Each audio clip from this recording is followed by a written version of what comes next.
नमस्कार. आज आपण पाहणार आहोत गट क पूर्व 2022ला विचारलेले पॉलिटीचे प्रश्न. चला सुरुवात करूया. पहिला प्रश्न आहे, खालीलपैकी कोणत्या घटना दुरुस्तीनुसार देशाचे सार्वभौमत्व आणि एकात्मता यांच्या रक्षणासाठी नागरिकांच्या मूलभूत हक्कांवर बंधने घालण्यात आली? फंडामेंटल राईट्सवरती कोणत्या घटना दुरुस्ती अंतर्गत बंधने टाकण्यात आली आणि त्याच्या खालचा बेस कोणता होता? तर देशाचे सार्वभौमत्व आणि एकात्मता म्हणजे सोव्हरेनिटी अँड इंटेग्रिटी ऑफ इंडिया. पर्याय क्रमांक 1 आहे 14वी घटना दुरुस्ती. तर याचं उत्तर नाही. 14वी घटना दुरुस्ती ही पॉंडिचेरी जे होतं, जे गोव्याचं होतं प्रथम, ते पॉंडिचेरी भारतामध्ये म्हणजे युनियन ऑफ इंडियामध्ये समावेश करण्यासाठी 14वी घटना दुरुस्ती करण्यात आली होती. दुसरा ऑप्शन आहे 16वी घटना दुरुस्ती. या प्रश्नाचं उत्तर आहे 16वी घटना दुरुस्ती. तर ही घटना दुरुस्ती जर बघितली तर 16वी घटना दुरुस्ती या अंतर्गत जर बघितलं तर फंडामेंटल राईट्सवर बंधने घालण्यात आली होती. आणि यामध्ये जर प्रामुख्याने बघितलं तर कलम 19 आपल्याला माहिती आहे, कलम 19वर प्रामुख्याने बंधने घालण्यात आली होती. त्या कलम 19मध्ये 4-5 हक्क आहेत, 5-6 ते आपल्याला माहिती आहेत. आपण स्वतंत्र संचार करू शकतो, बोलू शकतो वगैरे अशा गोष्टी. तर त्यांच्यावरती बंधने घालणे होते. त्यामध्ये क्लॉज होता 19(3) स्पेशल क्लॉज ॲड केला त्यांनी आणि तिथे त्यांनी सांगितले की देशाचे सार्वभौमत्व व एकात्मता यासाठी आम्ही फंडामेंटल राईट्सवरती बंधने टाकू शकतो असं त्यांचं म्हणणं होतं. ठीक आहे, जे की बरोबर आहे. पर्याय क्रमांक 2 याचं खरं उत्तर असणार आहे. तर आपण थोडं 24व्या घटना दुरुस्तीबद्दल बोलू, कारण इथे इम्पॉर्टंट आहे. फंडामेंटल राईट्सशी संबंधित आहे ही पण, त्यामुळे बोलतो आहे मी. तर 24वी घटना दुरुस्ती जर बघितलं तर ही झाली होती 1971ला 24वी घटना दुरुस्ती. पण ही घटना दुरुस्ती का करण्यात आली याच्या मागचं सांगतो तुम्हाला बेसिक. ठीक आहे, वेगळी पेन घेतो. एक गोलकनाथ केस तुम्हाला खूप माहिती असेल. Golaknath case, Golaknath versus state of Punjab. ही केस होती 1967ची, खूप महत्त्वाची केस आहे. ह्या केसमध्ये सुप्रीम कोर्टने असा निर्णय दिला की जे फंडामेंटल राईट्स आहेत, मूलभूत हक्क आहेत, हे अमेंड करता येणार नाही. हे अमेंड करता येणार नाही असं सुप्रीम कोर्ट सांगते गोलकनाथ खटल्याच्या उत्तरामध्ये. ठीक आहे, रिझल्टमध्ये सुप्रीम कोर्ट म्हणते करता येणार नाही. परंतु संसद काय म्हणते? संसद न्यायालयाला की 24वी घटना दुरुस्ती त्यांनी सांगितले की आमच्याकडं 368 आहे कलम. ते म्हणतात आम्ही 368 नुसार काहीही अमेंड करू शकतो असं संसदेचं म्हणणं आहे. काहीही अमेंड करू शकतो. तेव्हा सुप्रीम कोर्ट म्हणलं ठीक आहे, बघू मग आपण. तेव्हा त्यांनी डबल म्हटले की 13(4) क्लॉज 13(4) आर्टिकल 13 माहिती आहे आपल्याला, ज्युडिशियल रिव्ह्यूशी संबंधित आहे.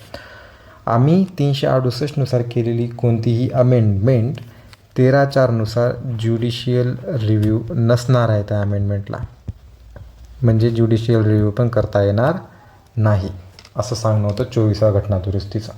ठीक आहे, त्यामुळे 24वी घटना दुरुस्ती खूप महत्त्वाची आहे.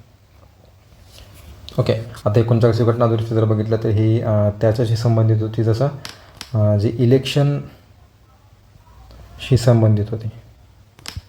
म्हणजे त्यावेळेस थोडक्यात भांडणंच लागले होते सुप्रीम कोर्ट आणि संसदेचे. मग ह्यांनी सांगितले की 39वी घटना दुरुस्ती आणली, त्यानुसार मग प्रेसिडेंट असो, PM असो यांची जी निवडणूक होणार आहे त्या निवडणुकीमध्ये तुम्ही हस्तक्षेप करू नका असं सुप्रीम कोर्टला सांगण्यात आलं. अशा गोष्टी पुढे घडलेल्या आहेत. ठीक आहे, मग जर बघितलं तर ह्याचं उत्तर येतं एकचं पर्याय क्रमांक 2 16वी घटना दुरुस्ती. पुढचा प्रश्न आहे प्रश्न क्रमांक 2, राज्यघटनेच्या भाग 17 अंतर्गत सर्व 9 कलमे कोणती? आता भाग 17 जर बघितलं तर कशाशी संबंधित आहे? भाषेशी संबंधित आहे. लँग्वेज. कोणती लँग्वेज? ती बी ऑफिशियल लँग्वेज.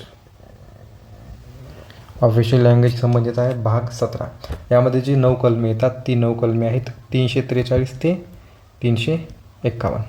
आता तुम्ही जे ऑप्शन्स जरी बघितले असतील तरी तुम्हाला लगेच समजलं असतं. बघा, 333 ते 341 याच्यामध्ये 334, 342 हे 3-4 कलमे आले. इथले हे 3-4 कलम आले. आणि सेपरेट जर बघितलं तर हा एकटाच आहे बाजूला, 343 ते 351. ठीक आहे, आता 343 कलम जर बघितलं, सर्वप्रथम पहिलं कलम 343 काय सांगतं की आपली भाषा हिंदी असेल देवनागरी स्क्रिप्टमध्ये.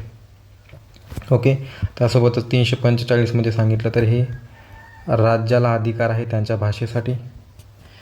348 सांगतं सुप्रीम कोर्ट हायकोर्ट यांच्यामध्ये कोणती भाषा वापरण्यात येणार आहे याबद्दल तरतुदी आहेत. ठीक आहे, तर मग भाषेसंदर्भात हे जर बघितलं तर भाग 17 येतो आणि कलमे येतात 343 ते 351.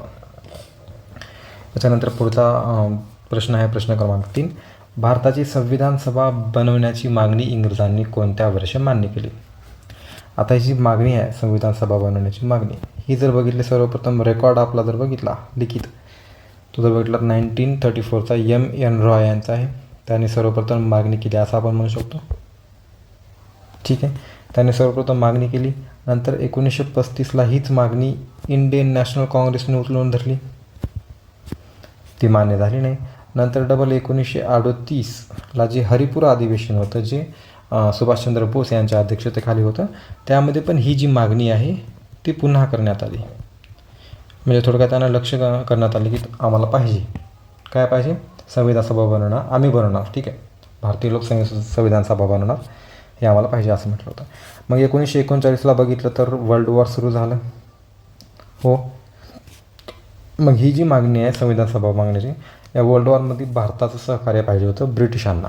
ठीक आहे, तर मग युद्धात तुम्ही पाठिंबा द्यावा यासाठी मग त्यांनी 1940ला ऑगस्ट ऑफर प्रेझेंट केला. ऑगस्ट ऑफर यावेळेस जर भारताचा जर व्हाईसरॉय बघितला तर भारताचा व्हाईसरॉय होता लिथगो. हा भारताचा व्हाईसरॉय होता त्यांचा जेव्हा ऑगस्ट ऑफर आलं होतं. ऑगस्ट ऑफर आलं कोणत्या दिवशी? 8 ऑगस्ट 1940ला बरोबर. ठीक आहे, 8 ऑगस्ट 1940ला ऑगस्ट ऑफर आलं आणि ह्या ऑगस्ट ऑफरमध्ये त्यांनी जी आपली मागणी आहे संविधान सभा भारतीयांनी बनावी ही मागणी त्यांनी पार्शियली म्हणण्यापेक्षा एक कम्प्लिटली नव्हती केली, पार्शियली म्हणजे तत्कालीन मान्य केली. थोडं कारण काय पाहिजे होतं ह्याच्यामागे? कारण काय होतं? ते जे वर्ल्ड वॉर होतं त्या वर्ल्ड वॉरमध्ये भारताचा पाठिंबा पाहिजे होता. भारताचा इन द सेन्स भारताकडे जी मॅनपॉवर आहे खूप मोठी त्याचा पाठिंबा पाहिजे होता. म्हणून त्यांनी आपल्याला म्हटलं की तुम्ही बनवू शकता. ठीक आहे, तर मग याचं उत्तर कोणत्या वर्षी मान्य केली? तर 1940 ऑगस्ट ऑफरनुसार मान्य केली. पर्याय क्रमांक 3 याचं उत्तर असणार आहे. पुढचा प्रश्न आहे भारतीय लोक आपल्या देशाचे प्रशासन किती उत्तम प्रकारे चालवू शकतात हे पाहण्यासाठी 1930 ते 32च्या दरम्यान लंडनमध्ये किती गोलमेज परिषदा झाल्या? तर गोलमेज परिषद होत्या 3, हे सगळ्यांना पाठ असेल बरोबर. 3 गोलमेज परिषदा झाल्या, हे झालेल्या आहेत लंडनमध्ये. ठीक आहे, या गोलमेज परिषदा का झाल्या त्याच्यामागचं कारण काय असेल? जे सायमन कमिशन आलं होतं, सायमन कमिशन 1967ला आलं होतं. याचा जर बघितला भारतामध्ये विरोध झाला, भारतात विरोध झाला. याच्यामागे कारण काय होतं? त्यामध्ये जे सगळे लोक होते ते सगळे बाहेरचे होते, ते श्वेत होते, त्यामध्ये एक पण भारतीय नव्हता. त्यामुळे भारतीय लोकांनी त्याचा खूप कडाडून विरोध केला. तर मग याच्या विरोधामध्ये त्या ब्रिटिशांना समजत नव्हतं की भारतीयांना नेमकं पाहिजे तरी काय. मग त्यांनी म्हटलं की या आपण सोबत बसून बोलू. मग ते जे तुमच्या मागण्या मान्य करण्यासाठी त्यांनी 1930 ते 32मध्ये लंडनमध्ये एकूण 3 गोलमेज परिषदा आयोजित केल्या. या गोलमेज परिषदेमध्ये जर बघितलं तर ह्याचा प्रेसिडेंट होता रामसे मॅकडॉनल्ड. पुन्हा सांगतोय, स्पेलिंग इकडे होऊ शकते. प्रेसिडेंट होता रामसे मॅकडॉनल्ड. आता 3 जे परिषदा झाल्या होत्या त्यामध्ये जी पहिली परिषद होती, दुसरी परिषद होती आणि तिसरी परिषद होती. यामध्ये जर बघितलं तर पहिल्या परिषदेमध्ये सुद्धा B.R. आंबेडकर होते. ठीक आहे, दुसऱ्यामध्ये सुद्धा B.R. आंबेडकर होते. हे महत्त्वाचे तर बरं लक्षात ठेवा. तिसऱ्यामध्ये सुद्धा B.R. आंबेडकर होते. तर जे काही प्रमुख व्यक्ती होते त्या प्रमुख व्यक्तींमध्ये तिन्ही गोलमेज परिषदामध्ये उपस्थित असलेल्यापैकी एक B.R. आंबेडकर हे एक होते प्रमुख. ठीक आहे, डॉक्टर बाबासाहेब आंबेडकर. त्यासोबतच पहिल्या परिषदेला काँग्रेसने फुल बॉयकॉट केला होता, INC यामध्ये नव्हती. दुसऱ्यामध्ये INC अंतर्गत जर बघितलं तर महात्मा गांधी आले होते आणि तिसऱ्यामध्ये डबल INCने त्याला बॉयकॉट केलं. ठीक आहे, मुस्लिम लीग पहिल्यामध्ये होती, दुसऱ्यामध्ये होती, तिसऱ्यामध्ये त्यांनी बॉयकॉट केला. समजतंय? आता हे सगळं लक्ष ठेवून घ्या, कोण कुठं होतं काय नाही ते लक्षात ठेवायचं आहे बरोबर. आता हे का आले काय नाही याच्यासाठी वेगळा एक खूपच मोठा भाग आहे तो. जसं यावेळेस बघितलं तर मधल्यामध्ये खूप पॅक झालेले आहेत दुसऱ्या ह्याच्या वेळेस. दुसरी जी होती आपली काय म्हणते ना आपलं दुसरी गोविंद परीक्षा त्यावेळेस खूप पॅक झाले. पुन्हा पॅक्ट आहे, नंतर कम्युनल अवॉर्ड आला होता. ठीक आहे, अशा खूप गोष्टी आहेत त्यावेळेस. ती इतिहासामध्ये गेल्यास चांगल्या प्रकारे समजेल. त्याचं उत्तर येणार पर्याय क्रमांक 3. पुढचा प्रश्न आहे, भारतीय संविधानाच्या कलम 154 प्रमाणे राज्याची कार्यकारी सत्ता डॅश डॅश यांच्याकडे देण्यात आली आहे. तर 154 प्रमाणे जर कार्यकारी सत्ता बघितली तर ती राज्यपालांना देण्यात आलेली आहे. याचं उत्तर आहे पर्याय क्रमांक 3. आता प्रामुख्याने काही कलमे पाहावे लागेल आपल्याला. जसे 154मध्ये सांगितले प्रथमच इथं की ते कार्यकारी सत्ता राज्यपालांकडे. त्याच्यानंतर पुढचा महत्त्वाचा आहे 155. यामध्ये येणार नियुक्ती. 156 जर बघितलं तर यामध्ये येतो त्यांचा कार्यकाळ, किती कार्यासाठी असतील काय नाही. ठीक आहे. नंतर 157मध्ये त्यांची पात्रता काय, जसं ते काय पाहिजे भारतीय पाहिजे, त्यासोबतच त्यांचं वय किती पाहिजे 35 वर्ष पूर्ण पाहिजे. बरोबर, ह्याच्या काही गोष्टी महत्त्वाच्या आहेत, ही कलमे महत्त्वाची आहेत. त्यानंतर पुढचं कलम आहे 159. त्यामध्ये जर बघितलं त्यांची शपथ किंवा प्रतिज्ञा कशाप्रकारे घेतील, कुणासमोर घेतील याबद्दल तरतुदी आहेत. नंतर आहे कलम 161 माफी देण्याचा किंवा माफ करण्याचा अधिकार. जसं राष्ट्रपतींना कलम 72 अंतर्गत जे माफ करण्याचे अधिकार आहेत तशा प्रकारचे काही अधिकार हे राज्यपालांना सुद्धा आहेत 161नुसार.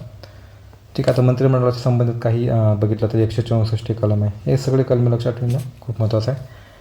मुख्यमंत्रीशी सोबत 164 सहमत आहे. ठीक आहे. मग अशा काही गोष्टी या गोष्टी लक्षात ठेवाव्या लागतील. हे कलमे पाठ करावे लागतील. वरचा प्रश्न आहे. पुढचा प्रश्न आहे प्रश्न क्रमांक 6. कोणत्या घटना दुरुस्ती अन्वये 11वी मूलभूत कर्तव्य यादीत नंतर समाविष्ट केले गेले. नंतर समाविष्ट म्हटलं. जर मूळ घटना बघितली, ही आहे मूळ घटना. ह्या मूळ घटनेमध्ये मूलभूत कर्तव्य नव्हते.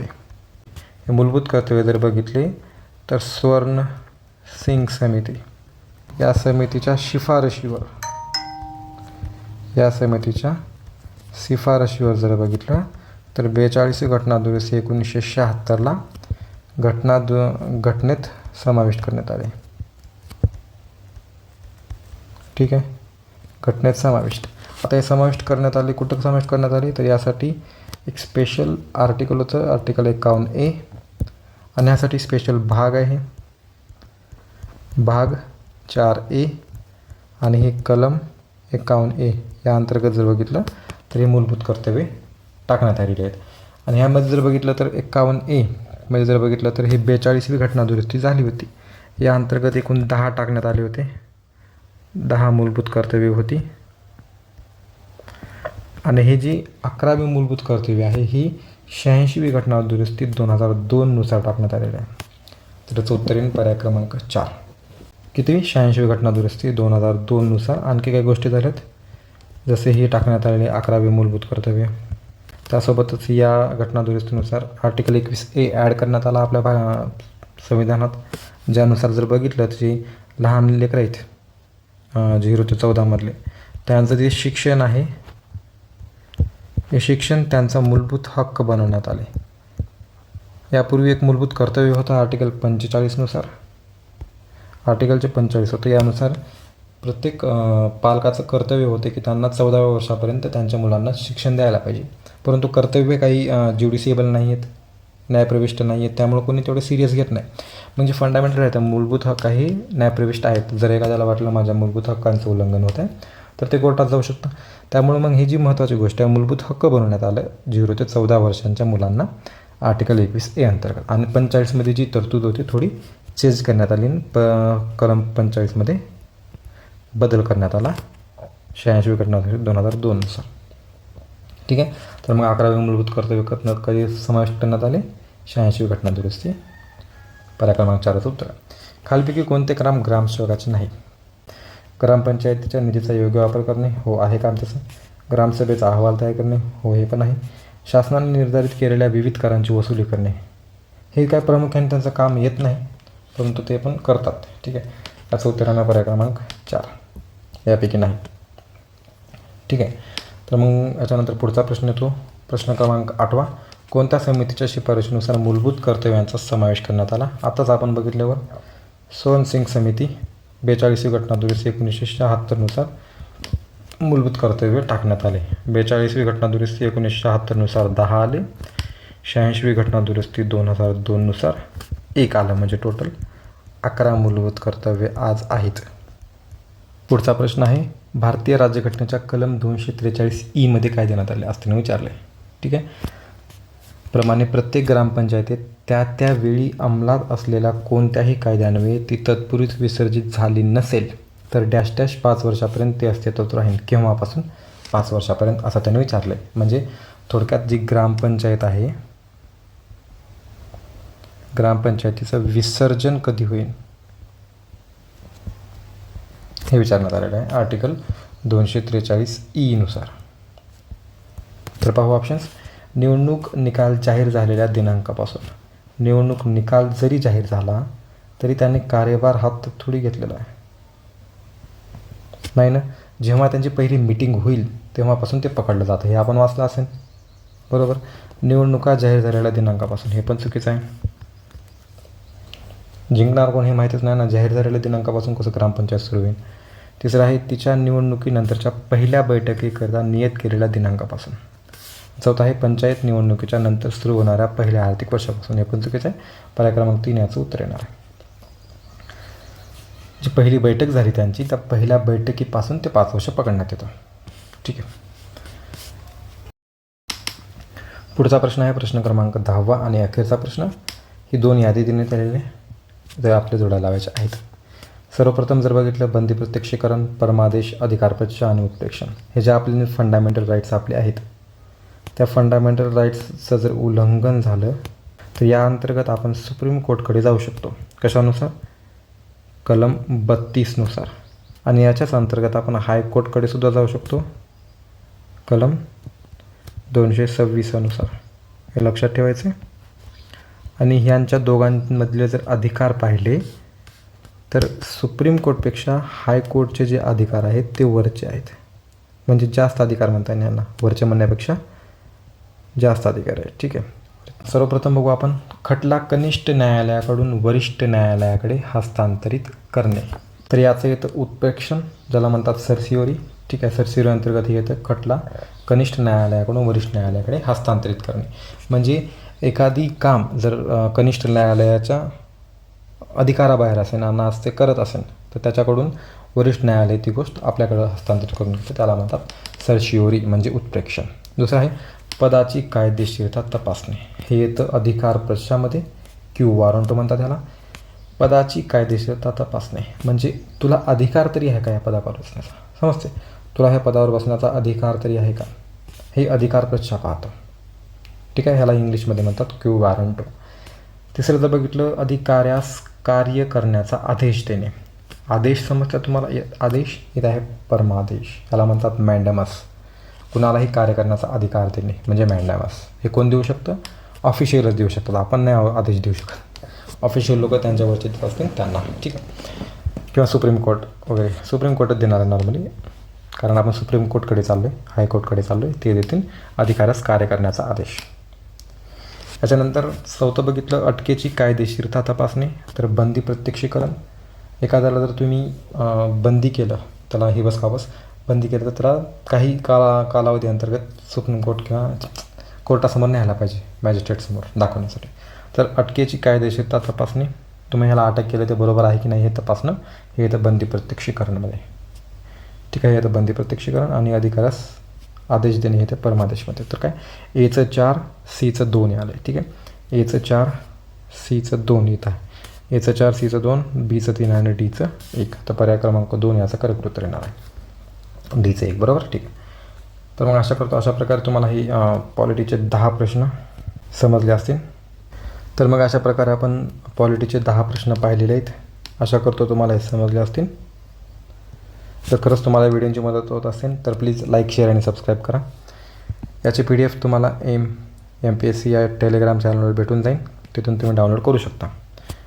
ठीक आहे. त्या ठिकाणी PDF भेटून जाईल. तर भेटू लवकरच एका नवीन व्हिडिओमध्ये. धन्यवाद.